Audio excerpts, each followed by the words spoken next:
Hey, what's up? It's Common, guys. And you know what?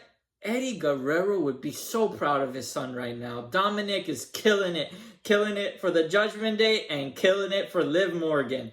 We have a lot to recap, so here we go. Gunther opens up Raw, basically ignoring all the controversy with Randy Orton, saying that he is the king of the ring and his next opponent is Damian Priest for SummerSlam. Damian Priest comes out basically telling Gunther, it doesn't matter what you think, I am going to beat you up come SummerSlam. But Drew quickly comes out to finally put some order between these two men, basically saying, Damian, your next opponent is me, not Gunther, and Gunther's next opponent is not you, it's gonna be me, and throw some verbal shade for CM Punk. Now, why Drew McIntyre's promo is so important and sets the tone for the night is basically telling Damian, you're spreading yourself too thin and you're mentally not going to be ready by the time we get to Clash of the Castle. Because you're spreading yourself among LWO drama, you're spreading yourself among Judgment Day drama, and you don't seem to have your house in order, and you're not focused on me. Drew ultimately is telling the truth here, because we're going to see throughout the night Judgment Day's slow decline as it has been over the past few months. The first match is Braun Strowman versus JD. Now, as a typical Judgment Day match, you know there's a lot of interference, but here's the thing. Carlito, Finn Balor, and JD all try to take shots at Braun, and despite this, Braun still wins and then proceeds to run after JD backstage after winning because he is just so tired of the shenanigans. And during that backstage segment where Braun is chasing after JD, Damian kind of starts to question the reality of things and says, we need an emergency team meeting. In the meeting, Damian Priest looks at Carlito and questions why he's even there. He's not part of the Judgment Day. And Carlito answers back, hey, do you have my back? Because later tonight, I have to go fight Rey Mysterio. Now, it's during this team meeting that we get a few hints as to what's going on behind the scenes. We find out JD is talking to Liv Morgan. We find out that Dominik has spoken to Rhea Ripley after the events of him costing the title match for Becky Lynch. And Damian kicks everyone out and speaks directly to Dominik, basically saying, you need to correct your mistake, which Dominik says, I know I do. And he says, I hope I'm not in your shoes if you lose it tonight. Which I think there's two hints here. Number one, is Dominik really playing the Judgment Day? Or is number two, is JD playing the Judgment Day? He's the least respected member and definitely would have the most to gain if the Judgment Day starts to break apart and he becomes more of a solo act. We'll see as this kind of develops, but I do think Dominik is not as clean as everyone kind of assumes he is, and you'll see why. I kind of recapped a little bit of what's going on with the Judgment Day in the first half of the show. I gotta jump to where Liv is in the story. Because Liv accepts a challenge from Becky, basically because she needs to prove to herself that she can win without any help, because she has never beaten Becky basically without any help, or the first time she ever beat Becky was through Dominik's help. So in order to not make sure that there's any interference this time around, they agreed to a cage match. Liv is putting her title on the line against Becky Lynch in her first ever cage match.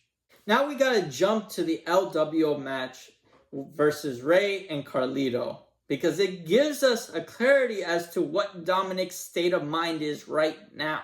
A major story development happens in the Carlito versus Rey match because Finn Balor actually helps Carlito. But despite Carlito getting help from Finn Balor, Carlito still loses to Rey. And this angers Damian Priest so much that he literally comes out, beats up Rey Mysterio, beats up Dragon Lee, and just gives a death stare to both Carlito and Finn Balor. Damian Priest is not seeing the full picture. Finn Balor was out there, and Carlito, obviously, he was in the match. He was out there. But who wasn't out there? Dominik and JD. Dominik should be out there. That is his dad. The kid hates his dad.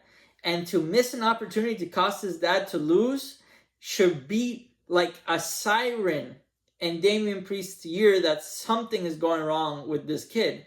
And JD not being out there means that there's something else going on, that JD is possibly betraying the Judgment Day. Now we transition to the Becky versus Rhea match.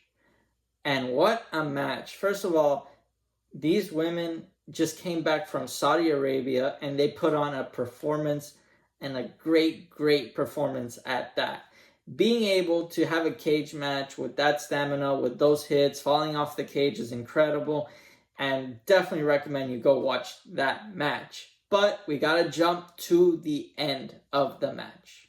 Dominik comes out and undoes the cage door to help Becky escape.